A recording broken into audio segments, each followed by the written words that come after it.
up the sound a little bit. Hare Krishna, Hare Krishna, Hare Krishna. Hare Hare. I think I need a little bit more sound. My voice is not so strong. Maybe a little bit more. Can you give me a little bit more sound? So you can't even hear what I'm saying, so please turn up the sound. Hare Krishna. Hare Krishna. Can you give me a little more sound? Just turn up the volume too. Hare Krishna. Hare Krishna. Hare Krishna. Yes. Hare Krishna. Is that the highest we can have? Hare Krishna. Yes, now we're getting there. Okay, good. Thank you. Om Agyantimandasya Arghanandalasarkaya Chakshunritam Dena Tasmai Shri Shri Chaitanya Marupistam Sadhanam Ekare Swayam Rupakamayam Tiswaram Ram Vishnavara Krishna Sarvajani Srimate Bhaktivedanta Swami Namaste Saraswati Deve Bhagavani Puchaine Nirvishesha Shunyavali Masyatam Vishatam Panchakapa Jivasya Gavasaveva Chakra Panyitanam Pavadeya Vishudeva Shri Krishna Chaitanya Bhagavan Shri Advaita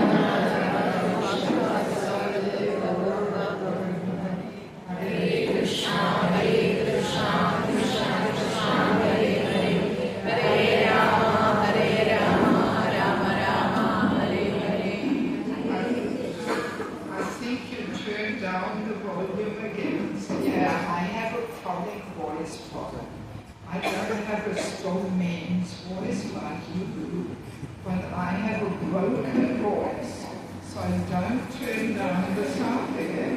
It was all fine. Otherwise I'm losing my voice and then I cannot say anything. Okay? Good. And I had asked for a slow fan, but somebody switched it off. So who was that? So what happened?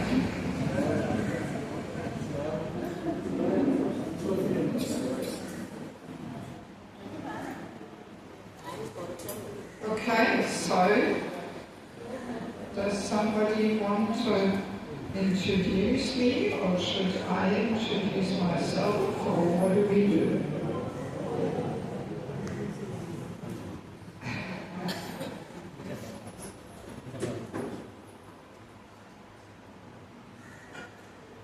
Yes, sorry.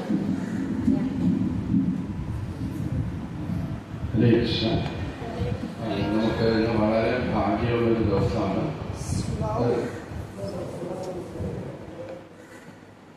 Slow ആയി ദേവകി ദാസി മാതാജി 10-50 വർഷമായിട്ട് കൃഷ്ണബോധത്തിൽ നിൽക്കുന്ന മാതാജിയാണ്. നിരഞ്ജൻ സ്വാമി മഹാരാജിൻ്റെ ഡിസൈപ്പിളാണ്. മാതാജി ജർമ്മനിയിലാണ് ജനിച്ചത്. ആദ്യത്തെ 4 വർഷങ്ങളധികം ബ്രഹ്മചാരിയായിട്ട് ക്ഷേത്രത്തിലുണ്ടായിരുന്നു. 10 വർഷത്തോളം ഗൃഹസ്ഥാശ്രമത്തിലും 26 വർഷത്തോളം renounced ആയിട്ടുള്ള ആശ്രമത്തിലുമാണ്. മാതാജി ലോകമെമ്പാടും സഞ്ചരിക്കുകയാണ്. ഒരാഴ്ച മാത്രമേ ഒരു സ്ഥലത്ത് നിൽക്കുകയുള്ളൂ. ലോകമെമ്പാടും അടുത്തത് കൊളംബോയിലേക്കാണ് പോകുന്നത്. നിരന്തരം സഞ്ചരിച്ചുകൊണ്ട് കൃഷ്ണബോധം എല്ലാവർക്കും കൊടുക്കുന്ന ഒരു വിശിഷ്ട അതിഥിയാണ് നമുക്കിന്ന് ക്ലാസ് എടുക്കാനായിട്ട് വന്നിരിക്കുന്നത്. മാതാജി വളരെ വിഖ്യാതങ്ങളായിട്ടുള്ള പുസ്തകങ്ങളും രചിച്ചിട്ടുണ്ട്. മായാപൂരും വൃന്ദാവനത്തിലും വെച്ച് ഹോളിനെയും റിട്രീറ്റ് അങ്ങനെ വലിയ വലിയ റിട്രീറ്റുകളൊക്കെ മാതാജി ചെയ്യുന്നുണ്ട്. ഒരുപാട് പ്രമുഖരായിട്ടുള്ള ഭക്തന്മാരെല്ലാം ഇത്തരം പരിപാടികളിൽ പങ്കെടുക്കാറുണ്ട്. മാതാജി ഇപ്പോൾ ബേസ് ചെയ്തിരിക്കുന്നത് മായാപ്പൂരാണ്. ലോകമെമ്പാടും സഞ്ചരിച്ചുകൊണ്ടിരിക്കുകയാണ്. നമ്മുടെ ഭാഗ്യമാണ് നമുക്ക് 25-ാം തീയതി വരെ 25-ാം തീയതി വൈകിട്ട് വരെ മാജിയുടെ പ്രോഗ്രാംസ് ഇവിടെ ഉണ്ടായിരിക്കും. കുറേ പ്രോഗ്രാംസ് നമ്മുടെ ടെമ്പിളിലൊക്കെ നടന്നു കഴിഞ്ഞു. അപ്പം നമുക്കെല്ലാവർക്കും ഒരു ഭാഗ്യമാണ് ഇങ്ങനെ ഒരു വ്യക്തിത്വം നമ്മുടെ അടുത്ത് വരികയും കൃഷ്ണബോധം നമുക്ക് ഷെയർ ചെയ്യാനായിട്ട് ആഗ്രഹിക്കുകയും ചെയ്യാമെന്നുള്ളത്. പിന്നെ GBCയുടെ കമ്മിറ്റീസിലൊക്കെ അതിൻ്റെ ഇമ്പോർട്ടൻ്റ് ആയിട്ടുള്ള ഫങ്ഷൻ വഹിക്കുന്ന വ്യക്തിയുമാണ് മാതാജി. അപ്പം നമുക്കെല്ലാവർക്കും ഒത്തുചേർന്ന് ഒരു വട്ടം ഹരേ കൃഷ്ണ മഹാമന്ത്രം പറഞ്ഞ് മാതാജിയെ അനുഗ്രഹിക്കും. ഹരേ കൃഷ്ണ ഹരേ കൃഷ്ണ കൃഷ്ണ കൃഷ്ണ ഹരേ ഹരേ ഹരേ രാമ രാമ രാമ ഹരേ ഹരേ.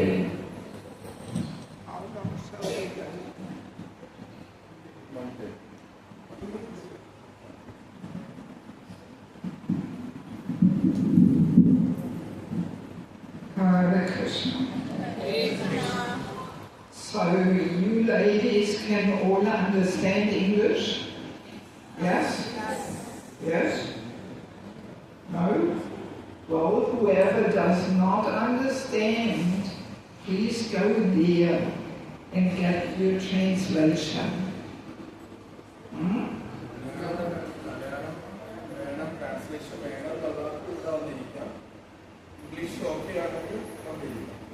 Anybody who see, my English is very simple because it is also a foreign language for me, because I'm actually from Germany. So my mother tongue is German.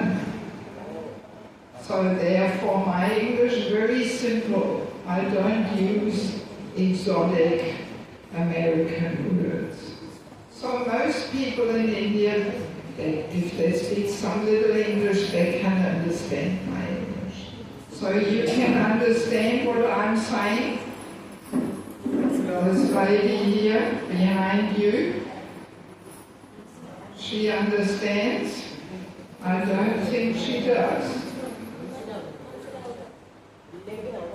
Well, anybody who does not understand, please move over there. You understand? You understand? Yes or no? Yes? So if you understand, then say yes. So I know you understand me. Yes, okay. But some people are not saying yes. That's why I have the suspicion that maybe they don't understand. And they're too shy to admit that they don't understand. Anyway, so yeah, because if I can just speak in English, then we can discuss so many more things. But if we have sentence by sentence translation, I have only half the speaking time. And that's why usually in most places we have somewhere in the corner the translation.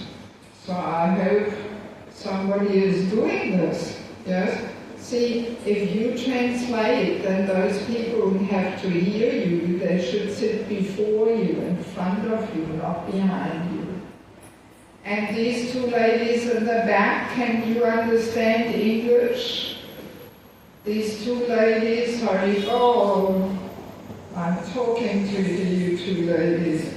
These two ladies sitting there, do you understand English? So if you understand English, then please come here. We have empty chairs here. You know, anybody who understands English, they can come here. There's plenty of space there. See, I prefer this sitting arrangement because then I can connect with all of you much better. But if I sit there and everybody sits there in the back, I cannot really have eye contact. But I'm a personalist. I like to see the smiling faces of my audience. Okay? So maybe let me add a couple of little things which maybe were not shared in that introduction, that for the last 25 years I have been serving in Bangladesh for quite some time. Every year I spend time there. And Bangladesh is a very special place. Most of Mahaprabhu's associates come from that part of Bengal, which is now Bangladesh. So there's many holy places, and our Vaishnava culture has really been preserved there more than anywhere else in the world, much more than here in Kerala. So it is very traditional. When I'm traveling there, I feel like I am entering Chaitanya Charitamrita. Very amazing, the whole Prasadam, Vaishnava hospitality, Bhajan Kirtan culture, it's all still happening. Like in former times, it's like time stood still. And they're all very Mahaprabhu conscious. They know exactly which shak was Mahaprabhu's favorite one and how he was eating it and. So yeah, much more Mahaprabhu conscious than in West Bengal. So, and me, over 25 years, I have spent quite some time there. And I have learned so many things there. How our Vaishnava philosophy is meant to be naturally lived.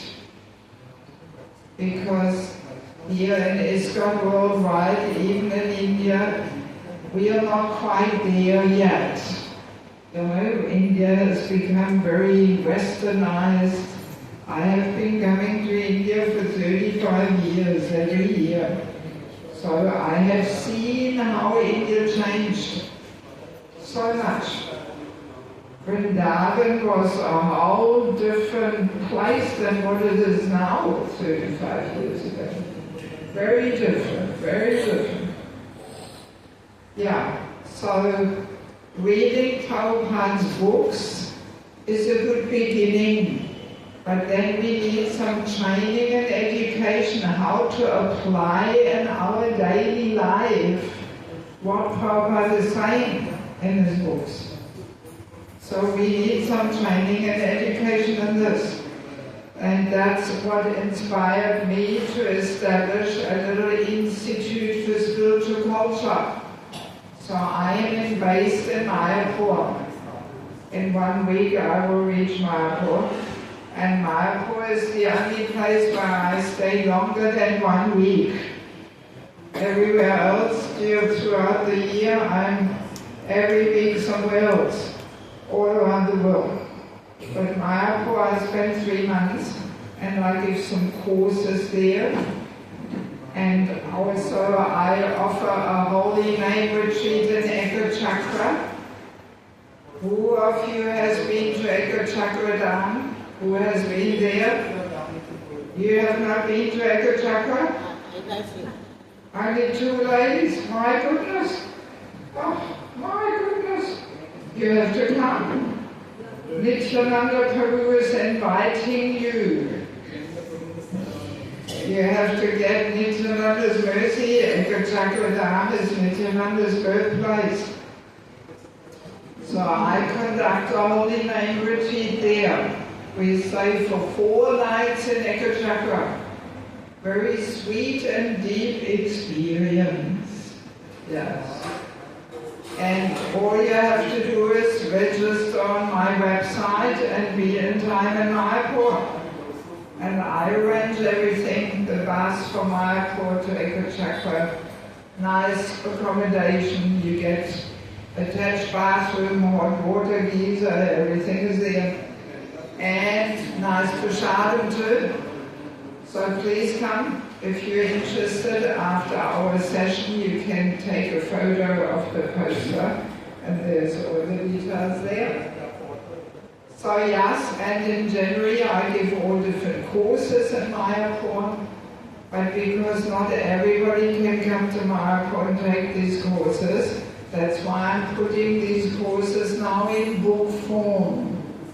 So each book you see here is a 15-hour course, which I usually offer in Mātā. So there's quite a bit of education available for you. So I'm trying to make practically accessible what Prabhupada is giving us in his books. Because Prabhupada's books are the law books for civilized humanity for the next 10,000 years, he was saying. But often the law books are a little complex, not so easy to understand how to live according to the law, right? So, and this is what I'm trying to do. I'm trying to make Prabhupada's books practically accessible to people, so they can understand how to live things in their day-to-day life. Because only when we live according to Prabhupada's books, only then we actually get some purification, some transformation. If we just read it and we talk about it and we quote it, that will not be enough to actually transform our heart. We have to live it. Yeah. So, and another conviction I do have is that we don't make enough effort to get on deeper levels of chanting. We take this chanting of the holy name very lightly and cheaply. Let me ask, who of you is chanting every day some number of rounds? Lift your hand. Who is chanting some number? Does not have to be 16, whatever number. Who of you is chanting? You lift your hand properly, so I see who is my audience. You ladies not chanting japa? In the back there behind you. I think they don't understand what I'm saying. Alright, well, yes, most of you are chanting. Okay, good to see. Yeah, so very easy, or now they are lifting their hands. You understand English? Otherwise there is translation. So please get up, go over there, and there you hear it in your, what's your language? Malaya? Huh? Malayalam? Okay, so there is the Rasamalai language.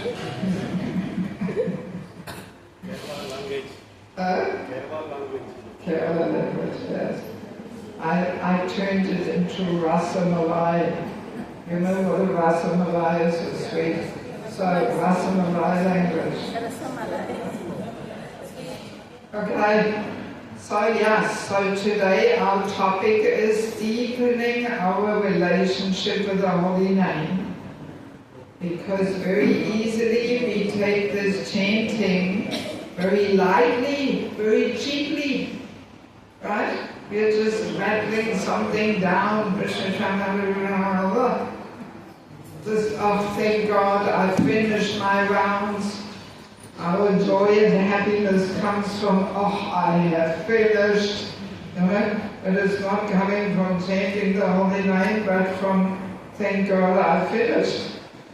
So if we chant japa with that mentality, we cannot actually really receive the benefit which the holy name carries. So this chanting is a very deep science, very deep secret. And we have to do some effort. We have to always endeavor to get on deeper levels of chanting. So very easily, any activity we do very regularly, every day, we can become over-familiar. You know what over-familiarity is? It means we take things lightly and cheaply, and we lose respect for what we do, and then our practice becomes mechanical. Just external, mechanical, routine business. Yeah. This happens with anything we do very regularly. Even when we are on the altar every morning doing the puja for the Lord, then this also can become a very mechanical, routine thing. And we forget what we are doing. We forget that we are actually bathing the Lord, that we are actually dressing the Lord. We just externally go through the motions mindlessly without being conscious of what we are doing. And that kind of service will not bring about bhakti. You know? And this really happens in our chanting too, because we do this hopefully every day, so then it becomes a routine thing. And this kind of chanting we cannot even call it chanting the holy name, actually. Yes. Yeah, so sometimes when I do my holy name retreats in Ekachakra, I have had disciples of Srila Prabhupada there, and they were sharing at the end, they were saying, now I realize I have not even started chanting the holy name. I have been doing something else for the last 45 years. That's sometimes what they say. I have not even started. Right? Yes. So that's why I like to talk about this topic, and also like to urge people to come to the retreat. Because when you leave everything behind and you go in seclusion and you switch off your mobile phone for the whole 3-4 days, then you will enter a different reality. It's very powerful. I even don't have a mobile phone. I shared this yesterday in our program. I live without a phone. Can you imagine? Can you imagine? I'm traveling the whole world and I don't have a phone. Because these phones are such big distraction. Yeah. Of course I have a laptop, but during the retreat I will not open the laptop for 4 days. Keep it closed. I have the mood, everything can wait until after the retreat. Nothing is more important than the holy name. If we have that attitude, nothing is more important than the holy name, everything can wait, then we experience a different reality on such a retreat. The eternal reality of my relationship with Krishna through the chanting of the holy name. Yeah, very powerful. Yes, so now I'm sure we all have heard that Krishna and the holy name, they are actually non-different, right? And this is easy to be said, but not so easy to realize.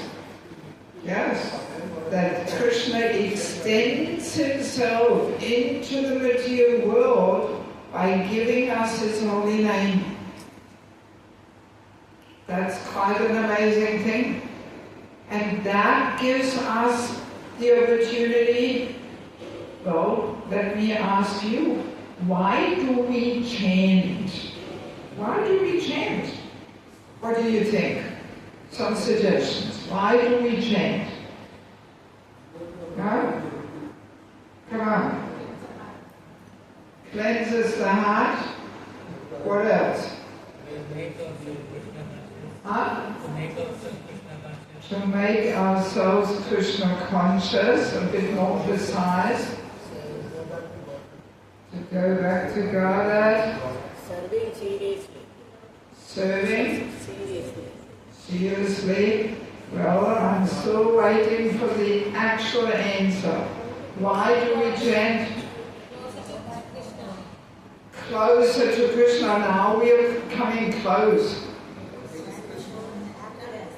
Huh? It's a chant for happiness. Happiness.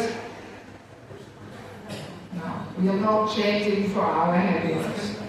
We are chanting to re-establish, reawaken this lost and forgotten relationship with Krishna. That's why we chant.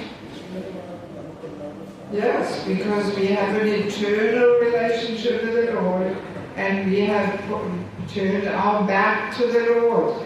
So now we turn to Him and we want to reconnect, we want to re-establish this relationship with Krishna. Or the other answers you said, they are simply a byproduct. You know, they are a side effect of the chanting. But actually our motivation should be to reconnect with Krishna, to re-establish our relationship. That's why we chant. Not to be happy, not to become purified, not to go back to God. They are all side effects. You know? Yes. Because Shikshastika Mahaprabhu says, even if you handle me roughly, you know, you will be my Lord birth after birth. You know, that's the mood. That we simply want to chant and work on this relationship. Even if I'm not happy, even if I don't get this through chanting, that doesn't matter. You know, but now we want to reconnect with Krishna. Yeah. So, and that's why Krishna appears in the material world by giving us His holy name. So we can re-establish this forgotten relationship. There's no other way, actually, to re-establish that relationship. It's only through the chanting, because Krishna and the holy name are not different. So by chanting, we can get the same benefit as meeting Krishna face to face. Wow! Yeah, yes, that's amazing. Because we are all eager to get good association. When our Guru comes, we are very keen to get some association. So we know how important association is. So by chanting, we can directly associate with Krishna Himself. Wow. But of course it depends how we receive Krishna. We call upon Him. We can imagine we invite our Guru to our home for lunch, and then he comes and we turn our back to him, we ignore him. Yeah, actually you turn a little bit your back to the Lord. You should sit and touch sidewise. Yes, okay, that's better. Because it's an offense to turn your back. You also turn a little bit. Yeah, that's better. Yeah. I don't want to be guilty of you committing an offense, but I changed the whole sitting order a little bit. Yes. So when we invite our Guru and when he comes, we turn our back to him. We have some more important things to do. We ignore him. We don't give him any attention. So obviously, this cannot be called associating with Guru, right? We would not get any benefit. In fact, we would probably get some reactions to an inappropriate and offensive way of receiving him. So the same thing is there with chanting. When we chant, when we have this mechanical routine mood, then we are actually not really turning to Krishna. And we can't even call this chanting, actually, because we are not associating with Krishna. Yeah. So, and we may also know that there are 10 offences to chanting the holy name, right? We know this, 10 offences, yes. So, and then Bhaktivinoda Thakur says there's also an 11th offence. So what's the 11th offence? Anybody knows? Huh? To be inattentive while chanting, exactly, that's the 11th offence. And Bhaktivinoda Thakur says all the 10 offences come from this inattentiveness. So let us have a look a little bit at this inattentive chanting. So inattentive chanting happens on the level of the body, mind, and what's the third level? Body, mind, and? Huh? Body, mind, and? Soul.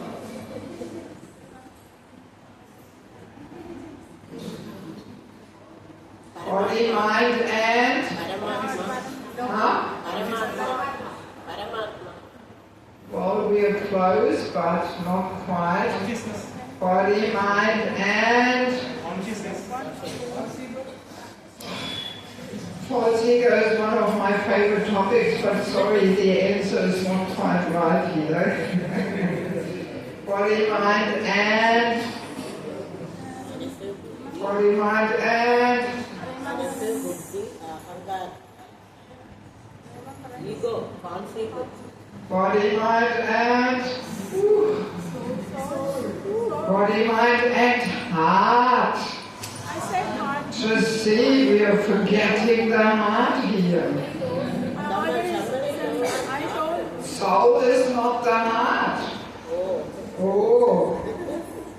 Soul is not the heart. Two different things. Yeah. Body, mind, and heart. Bhakti is all about transforming the heart. Not transforming the soul, but transforming the heart. And the heart has to be involved. Otherwise, it will not transform the heart. So let us quickly look at the inattentiveness on the level of the body. It means we chant while doing something else, right? Moving things around in our house, or what is the main thing that distracts us? The mobile phone. And we can say, oh, this is Mahaprabhu's mercy, I have this finger here, so I can still scroll and send a quick message. Oh, how practical for Kali Yuga, special arrangement. But this is nonsense. I see it all the time that people are on the phone while they're chanting. Yes. Inattentiveness on the level of the body. Right? Or people. Actually, let me ask, who of you is chanting on the counter sometimes? Anybody chants on the counter? When we are traveling, that time. When you're traveling? Yeah, let me tell you, this chanting on the counter is nonsense. No discussion now, we don't have enough time. Chanting on the counter is nonsense. The only person who is allowed to chant on the counter is His Holiness Maharaj. He's got a good reason. Nobody else has. Yes, because you don't even have to finish one round, you chant, click with the left hand, right hand, then in the evening you can get the calculator out, divided by 108, oh, so many rounds I have chanted. This is complete nonsense. These counters should not even be sold in our shops. If you have and you gift shop the counters, take them out. Throw them in the bin. They should not be sold. Yeah, it's complete nonsense. It is the safest way to cultivate inattentive chanting, by chanting on the counter. Yeah. If we cannot chant on the beads, then it's the wrong time to chant. So when we do so many things, sometimes even people sit in the back in the lecture, they want to be in the lecture, but I still got these rounds left. Okay, let me sit in the back and chant my rounds, and at the same time I can hear the lecture. So this is multitasking, trying to maximize our time. This is nonsense. We can only do one thing, chanting or hearing the class. So the mood and inattentiveness on the level of the body is that we try and maximize our time. While I'm cooking this burfi for the Lord, let me chant my rounds. Good way to get rid of them. No, not that mood. Or we have the mood of trying to pass this boring japa time in a more pleasant and entertaining way. By looking at all kinds of pictures and videos or going for a nice walk and looking at the nice birds and bees and trees. This is all inattentive chanting. Of course, Prabhupada could chant in any situation because he was firmly established in his relationship with Krishna. But we are not. As soon as we see something nice, we are already distracted. But Prabhupada was not like that. He was firmly living in that reality of my relationship with Krishna. So then inattentiveness on the level of the mind basically means that we are using the japa time for a plan-making session. Planning the shopping list, the next preaching program, my journey to Vrindavan or Mayapur, and so many plans the mind likes to make. And sometimes people say, oh, when I chant, I get the best ideas. So they must be coming straight from Goloka Vrindavan. But no, it's simply uncontrolled mind. Yeah. So now the most crucial inattentiveness is on the level of the heart.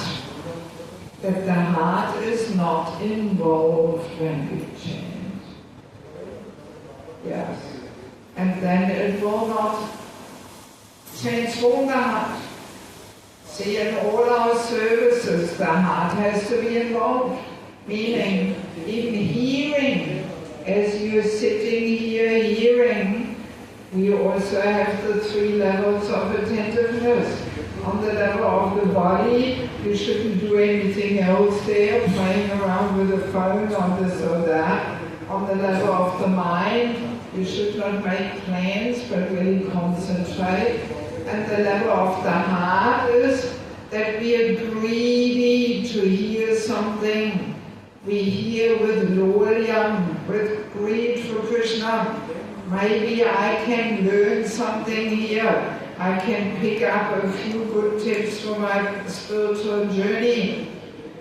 Only that kind of hearing will affect the heart. If we're just sitting here half asleep, then the words go in one ear, out the other ear, and they bypass the heart. They don't do anything to the heart. So heart has to be involved. So now Prabhupada was giving us an analogy, how we should chant. I'm sure many, if not most of us, have heard this analogy. What was Prabhupada saying? How we should chant, in what mood?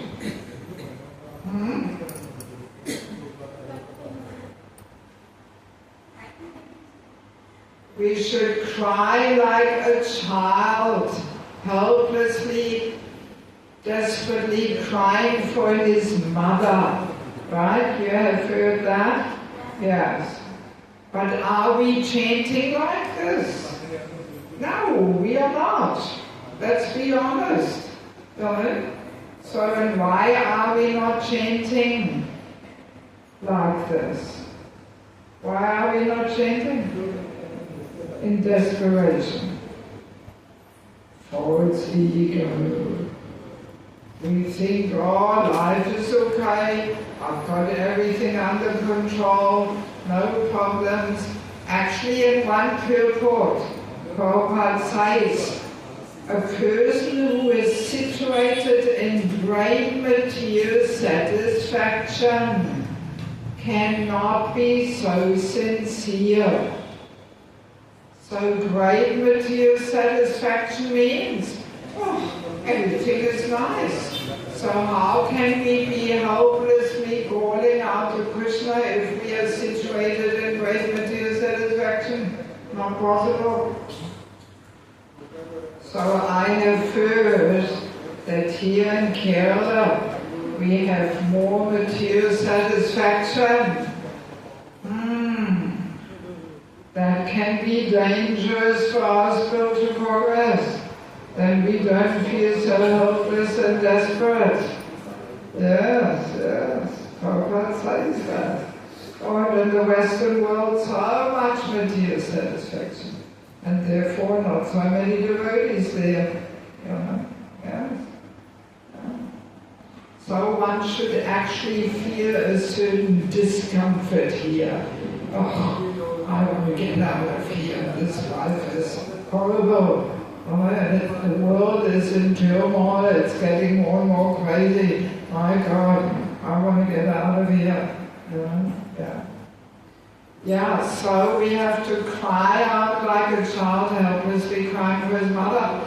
So now, interestingly, a child crying in desperation will not have the problem of a wandering mind, right? The child will not say, this is strange. Every time I call for my mother, I'm thinking of so many things, with whom to play and what to play and where to play. Child doesn't have that problem, right? Because in the child's mind, there is no room for any other thought except, I need my mother right now, immediately, now I need her. No other room for anything else.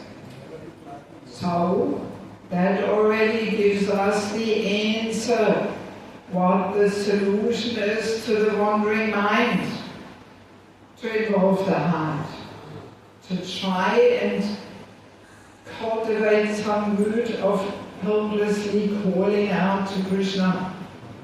Yeah.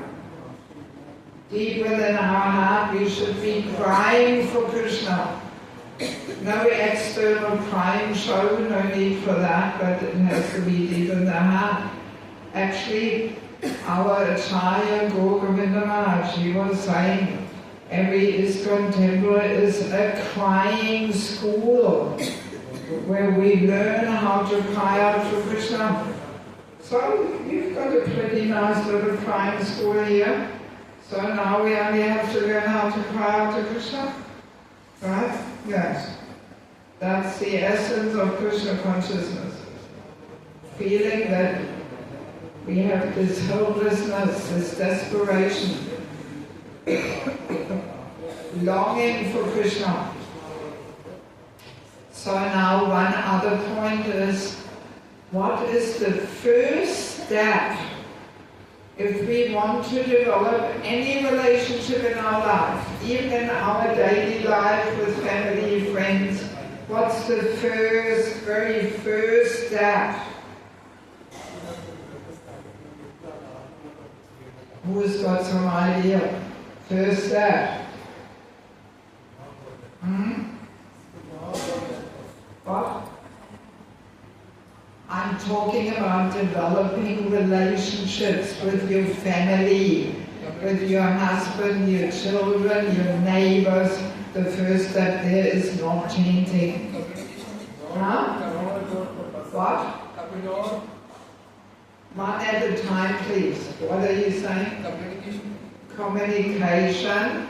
Even before then. To know about it even before. Huh? That comes later. The very first step in cultivating any relationship, the first step, even before then. Huh? What? Love. That's the goal. The first step. Love is not the first step, it's the last step. Huh? You have to desire. Yes. Well, you're not getting it. We have to be mindful of the person's presence. Right? That we know. Or I have a husband there. There is a wife in my life. Or I actually have a neighbor. Maybe I should talk to him. Maybe I should give him some attention. So the very first step in developing any relationship is that we are mindful of this person's presence in our life. Right? Only then, when we are mindful that there is this person in our life, then we turn to that person, then we communicate, then we offer service, but without being conscious of the person's presence there, no relationship can develop. Right? Makes sense? Yeah. Often the most obvious common sense things people don't realize. Yes. So, same thing there with Krishna. When we chant, the very first step in building our relationship with Krishna is that deep in the heart, when we chant, we actually mindfully turn to Krishna. Krishna, I know you are there. Please accept me. Right? Yes. That's the very first step. Because we can very easily, completely ignore Krishna. We can completely cut him out of our life. Right? Because during the day we are doing so many things, then we cannot concentrate on Krishna, we have to concentrate on what we do. So, but then in chanting, that's when we are meant to turn to Krishna. But usually, very commonly, we don't turn to Krishna when we chant. We think of so many other things, we're shuffling things around, doing this and that, and we are not mindfully turning to Krishna when we chant. Right? Yes. That's the problem. So that's where we have to start. So now we still have a little bit of time. If you are willing, I would like to do a little japa exercise with you. Yes, are you willing to do this? Yes. Because this is a good learning experience. And hang on, don't run off. Don't run off and get your beads. No need for the beads. Even if you did not bring your beads, simply stay here and you can chant without beads, no problem. Okay? I don't want anybody to jump up and run out and get their beads, because then you don't hear the exercise, you miss half of it. So please, everybody stay here. If you don't have your beads, you can count on your fingers. If you don't know how to do that, you just chant the holy name. No problem. So I would like to do this exercise with you. That we all chant one round. all in our own speed and rhythm, because everybody has a different speed and rhythm. I have to warn you, I'm a slow chanter. I need 10 minutes. I started with 6-7 minutes, and now because I want to put more feeling into my chanting, I can't do it so fast. So I need 10 minutes for one round. So you may finish your round before me, but I hope you will give me enough time to finish my round. So I want you to do exactly that while we chant this one round, deep in the heart, we turn to Krishna feelingly. Krishna, I know you're there. Please accept me.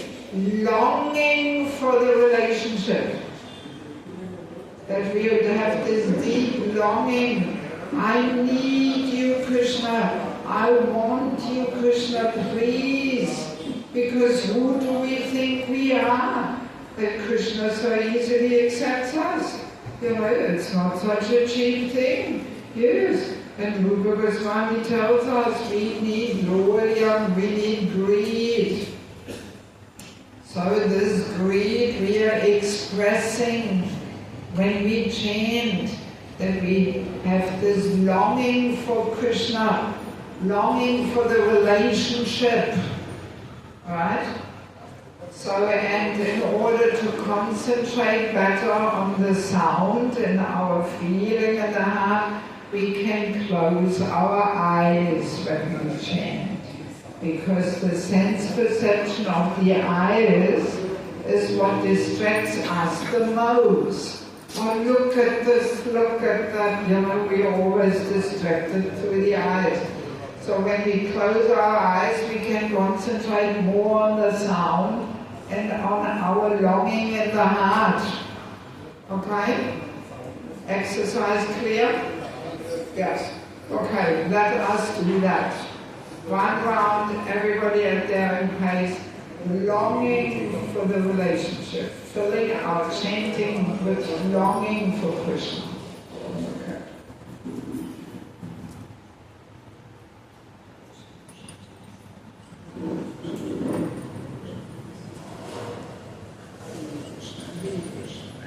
You can chant audible. I don't hear anything. Come on, let's cry out for Krishna. Huh? Krishna, Krishna.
So, how did you go?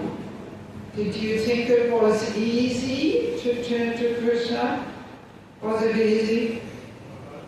No. I'm glad you say no. If you say yes, I would ask you, well, what are you doing in the material world then, if it's so easy? No, it's difficult. Yeah, we have been for so many lifetimes in forgetfulness of Krishna. We are having this habit of ignoring Him for so many lifetimes. So just joining ISKCON and putting tilak on our forehead doesn't mean that we are actually journeying to Krishna. Yes, it's a deep thing in the heart. We have to do some deep work in the heart to reawaken this loving relationship. No, it's not an external thing. See, the process of bhakti is not an external thing that we do our little puja and we do all the rituals and no. We have to work on our heart. Yes, that's what bhakti is all about. And that's what we mainly do when we chant, and also outside of chanting we also have to work on our heart. Yes, there's a lot of work to do on our heart. Yes. So it's difficult, even here, sitting in our nice kind school and having a little seminar here on chanting, even here it is difficult. What to speak of wandering around on the market, going shopping, doing this, that. Forget it. You know, Krishna is not in the picture.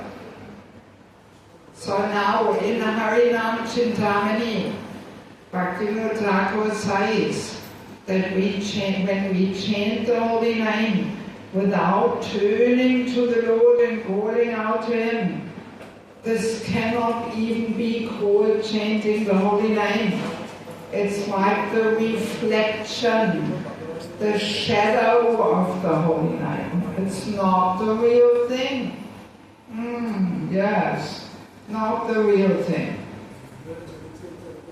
So, and from this statement, His Holiness Sachinandan Swami, maybe some of you know him, have met him. Anybody met Sachinandan Swami?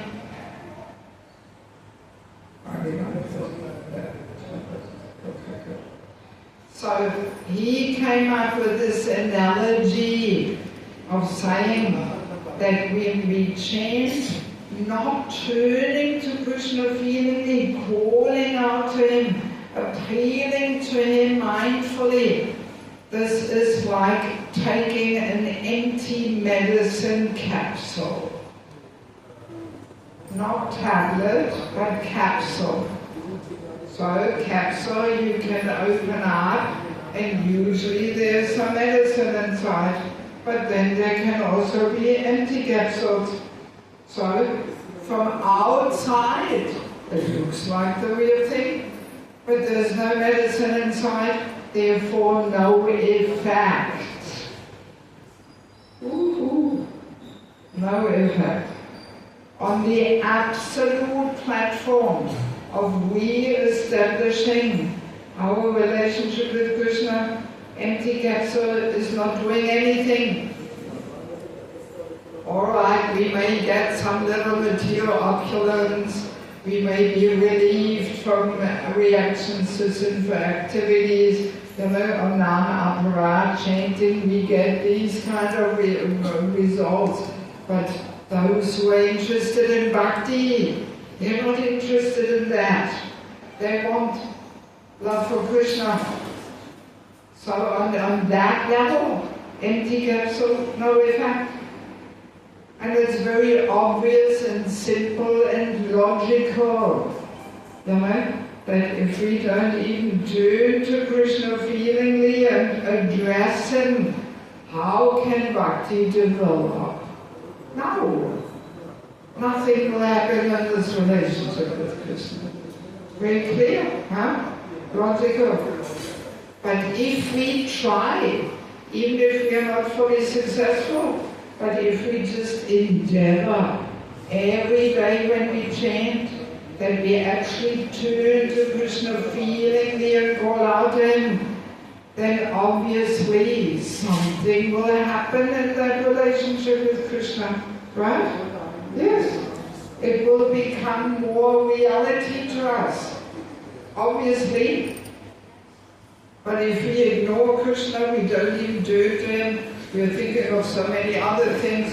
Oh, well, how can we expect that some loving relationship there will happen? No. Yeah, so this exercise, for many devotees, this is quite a bit of a blow to the mind. That they realize, oh my God, I have been taking empty capsules. I never even heard about these things. So if I think of my 14 years full-time in Krishna consciousness, probably the first 20 years I also took empty capsules, because nobody ever talked about these things 40 years ago. Right? We always put so much emphasis on the numbers. How many rounds are you chanting? How many? But nobody asks, what capsules are you taking? Empty ones, full ones? By the way, there's also poisonous capsules available. But we won't have time to talk about that. Yeah, so that's what chanting is all about. To really deep in the heart, turn to Krishna, feelingly call out to Him, longing for the relationship. That will build the relationship with Krishna. If we keep Krishna out of the picture, it will not do anything in our relationship with Krishna. Of course, and because Krishna is a little further away from most of us, and because the mind likes to wander, we can give the mind some frame to wander a little bit. Like, for example, I like to first turn to Lord Nrsimhadev when I start my japa. And I like to call out to Lord Nrsimhadev to pull out all these little Hiranyakashipus from my heart, which are called envy, false ego, envy. Hiranyakashipu is the embodiment of false ego and envy. And there's nobody more expert than Lord Nrsimhadev with his sharp nails to do the heart surgery of pulling out these Hiranyakashipus. Only He can do it. By our own strength, we don't have the power. We have to invite Lord Nrsimhadev. So that's a good way to start. And then we can also call out to Prabhupada, begging, longing for mercy, guidance, and blessings, and remembering how he was chanting all his nice deep qualities Prabhupada has in his heart, longing to capture just one drop of what he carries in his heart. So then we can spend some time with our Diksha Guru, our favorite sadhu, and we can appeal to him. And then we can spend some time with Krishna. And then we can also turn to Radharani. She is actually the one who has to introduce us to Krishna. We have to get her attention, her mercy. She is like the real guru who trains us how to please Krishna. Nobody knows better than she does. Yeah.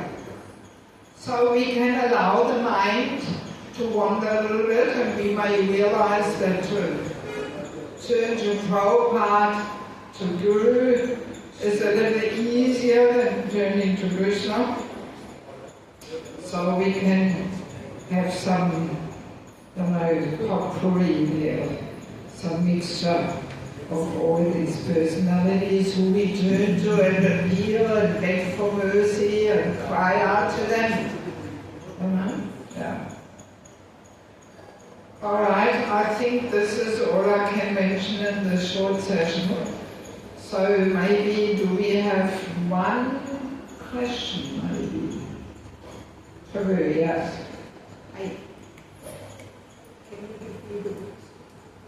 Yeah, come on.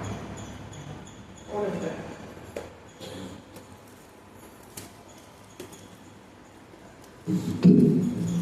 So, what's your question? Are you coming? Okay. Grace said that. You want to speak through the mic? Huh? Grace said that while chanting, we should be actively yearning for Krishna. But after our 16th round, we may chant wrong. Okay. Is it? Yes. So the question is, after chanting 16 rounds, of course, we can chant extra rounds while we are cooking, while we go shopping, while we drive to the temple. Extra rounds is extra. No need to count them. No need to count. We can sing while we drive in the car, we can sing the mantra, we can simply recite it, chant it. That's very nice. But our prescribed number of rounds, that has to be with full attention. And anything extra can be done while shopping, cleaning, cooking, doing this and that, no problem. But we should not count them. Because if we count them very easily, we cheat ourselves. And we say, actually, I chanted already 3 rounds on the way to the market. So no, that's simply extra. No need to count. Or if we chant 25 rounds on Ekadashi or even more, alright, then we put them into our prescribed number. And those we count, and those we chant with undivided attention. Yeah. And while we do other things, we can simply sing or chant the Mahamantra without counting. No harm, no loss. Yeah. Just to make sure we don't get confused. Good, thank you. So the last couple of minutes I do want to use to tell you something about these books, hoping that maybe some of you will feel inspired to get some, because as I mentioned, they make Prabhupada's teachings more practically accessible to us, how we can live according to all that knowledge and wisdom he has given us. So Spiritual Culture, Krishna's Divine System. This book is actually all about women.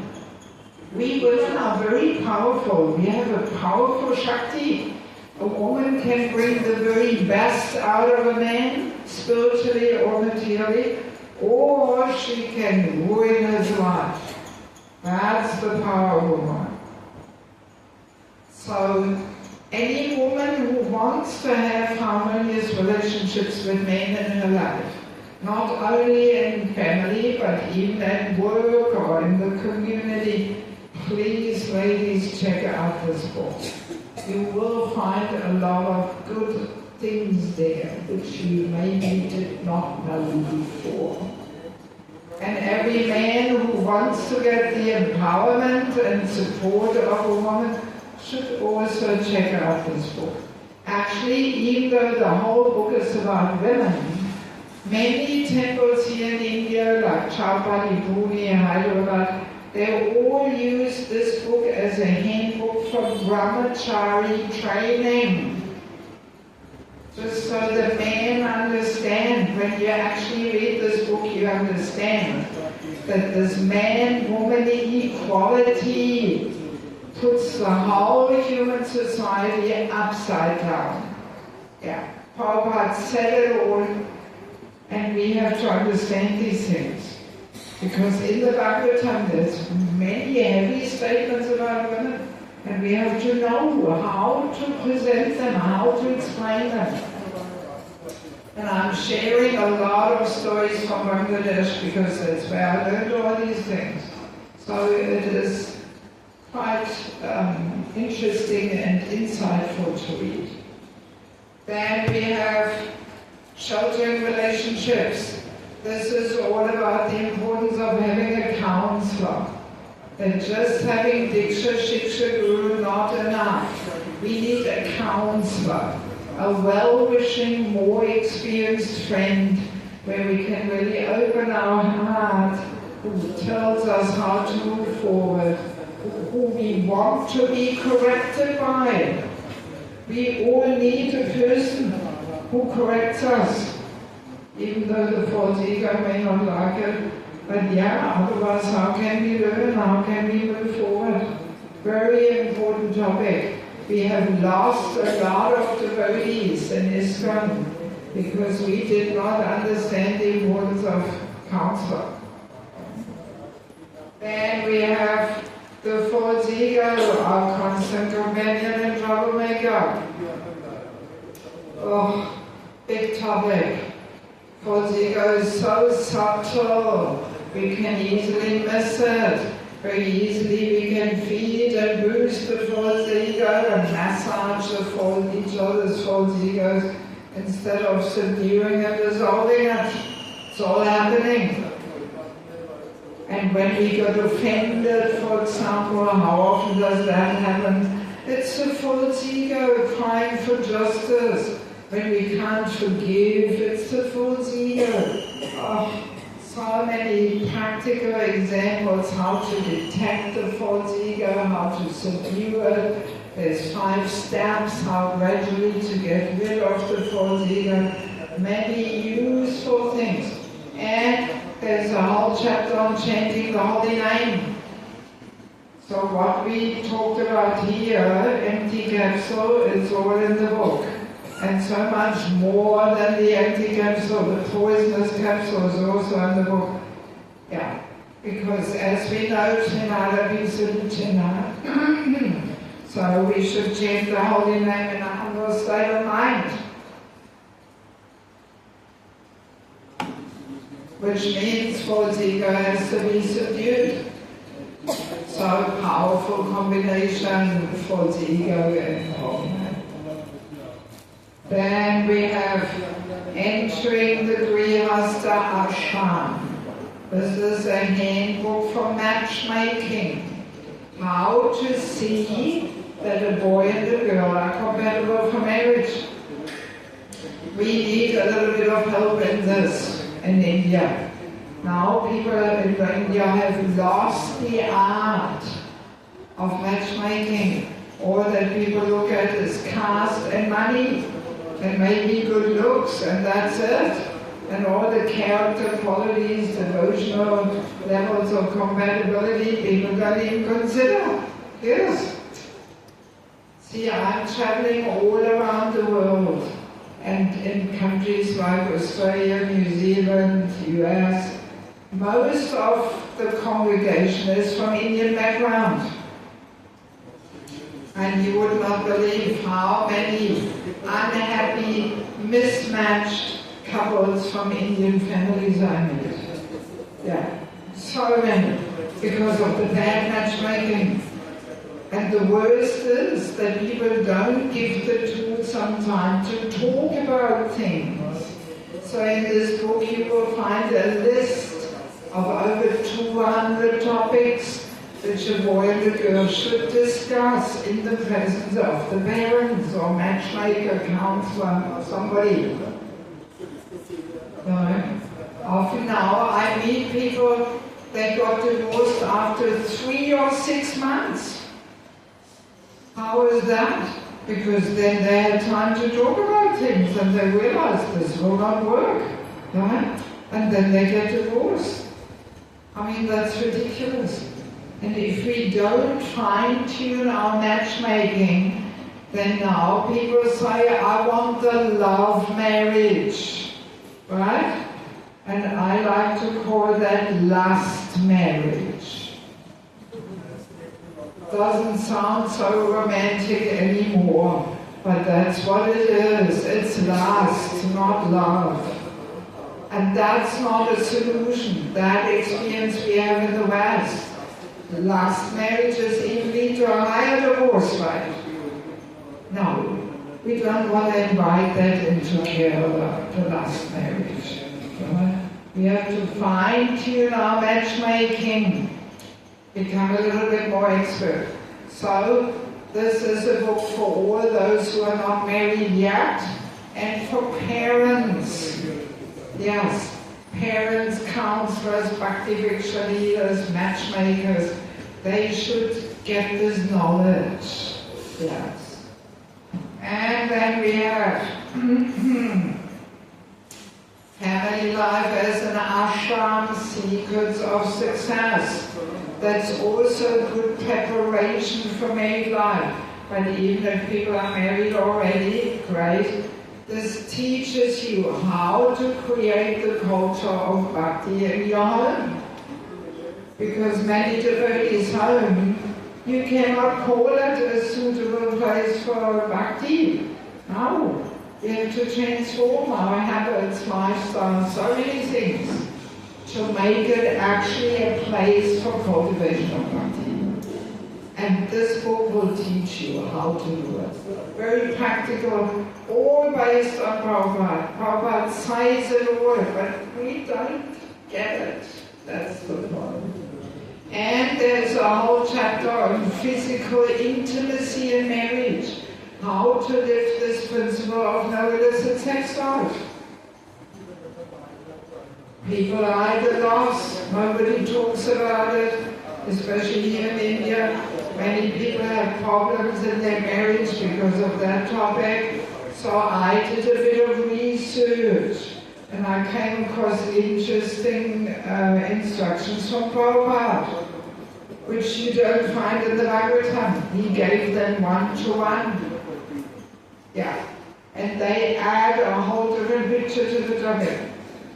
So I really hope this book will help our family members, our householders, to make their home life more Krishna conscious and at the same time emotionally balanced and healthy. Yeah.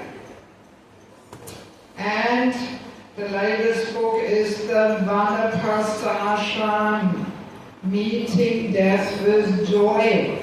Actually, tomorrow evening we have a program with that topic, Meeting Death with Joy. That will be in the Krishna Balaram residency on the rooftop. That will be the last program, so please all come, it's a good topic. Yes. So there's a whole chapter on death, what happens on all the subtle levels, how to prepare, how to support others in this final journey. We have to educate ourselves. Our parents are leaving, senior devotees are leaving, sooner or later we are leaving. We have to know what to consider, how to give maximum support. And there's also the Vanaprastha Ashram, which is that phase in life when the kids are more or less established, then the parents should move on to the next phase. Yes. This Vanaprastha Ashram is not established in ISKCON. Nobody even talks about it. Nobody plans for it. In fact, it's the first book published on the Vanaprastha Ashram. Even though Prabhupada says it all at the Bhagavatam. So yeah, very important, because death we have to remember Krishna alone. Not Krishna and my grandson and cat and dog and this and that. But Krishna alone. So unless we accept the mood of Vanaprastha life, very difficult to remember Krishna alone. Very difficult. Yeah, if we stay surrounded by family members, grandchildren, this, that, we will remember that, and we have to come back. We'll talk about all these things tomorrow.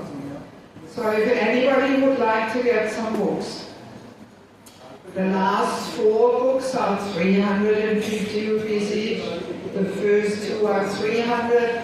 Many devotees here got the whole set that comes to 2,000 rupees.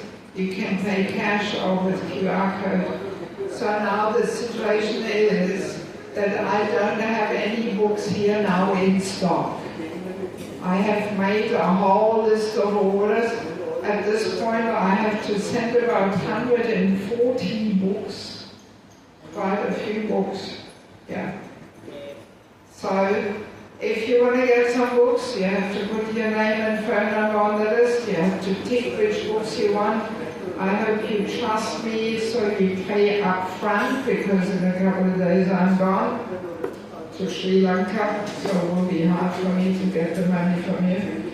So yeah, that's how we work. You pay up front, you put your name on the bottom of the list, and then in 2-3 weeks you will get the books. And Hare Krishna Prabhu will be in charge, I hope.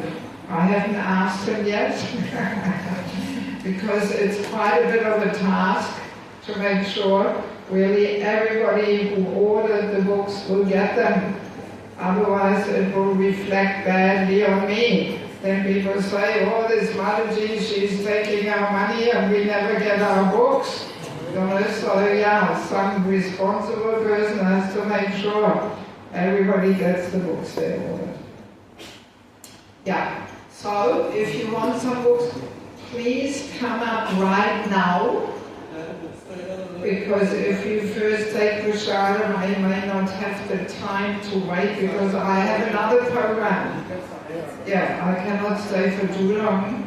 I have another program this evening with the ladies and girls here in the temple. So yeah, if anybody wants some books, please come up now. But let's do this a little civilized. I don't know how many of you want some books, but sometimes everybody jumps on the table there. So please make a line. You all come first to me. I have the list of orders. And after we put down what books you order, then we make here the online paying station. So Hare Krishna Prabhu will be here. He will accept all the online payments on the QR code. But here on the table, I will guide you which books will be good for you. Okay? Alright. So thank you so much for your kind attention. And it was a great pleasure to visit you here. Srila Prabhupada ki, Swami Devaki ki, Gaur Prema